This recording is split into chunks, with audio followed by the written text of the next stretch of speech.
আপনার ভোটার কার্ডে যদি কোনো ধরনের ভুল রয়েছে আর সেটা ঠিক করতে চাইছেন, তাহলে কিন্তু আপনি অনলাইনেই সব কিছু ঠিকঠাক করে নিতে পারবেন। যেমন নাম, বাবার নাম, relative type, relative name, address, date of birth, photo, mobile number, email ID সব কিছুই কিন্তু আপনি আপডেট বা ঠিক করে নিতে পারবেন। তো আজকের ভিডিওতে আপনাকে দেখাবো যে আপনার ভোটার কার্ডে কিছু ভুল থাকলে সেটা কিভাবে সংশোধন করবেন, তার সম্পূর্ণ প্রসেস দেখাবো। চ্যানেলে নতুন হলে অবশ্যই চ্যানেলটি সাবস্ক্রাইব করবেন এবং পাশে থাকা বেল বাটনে ক্লিক করে নোটিফিকেশন অল করে দেবেন। আর আপনি যদি ফেসবুক থেকে ভিডিওটি দেখেন তাহলে অবশ্যই পেজটি ফলো করে আপনজনদের শেয়ার করে ইনফরমেশন দেওয়ার চেষ্টা করবেন। তো চলুন ভিডিও শুরু করা যাক। ভোটার কার্ড সংশোধন করার জন্য মোবাইল অথবা কম্পিউটারে যে কোনো একটি ব্রাউজারে সার্চ বারে সে লিখবেন ভোটার কার্ড, লিখে সার্চ করে দেবেন।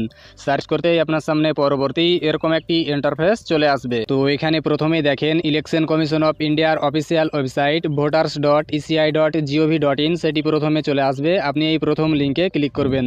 ক্লিক করতেই পরবর্তী এরকম একটি ইন্টারফেস চলে আসবে। তো ভোটার কার্ডের যে কোনো ধরনের কাজ করার জন্য সর্বপ্রথম আপনাকে পোর্টালটি লগ ইন করতে হবে, যার জন্য ডান দিকে উপরের দিকে দেখেন লগ ইন বাটন রয়েছে। তো এই লগ ইন বাটনে ক্লিক করবেন।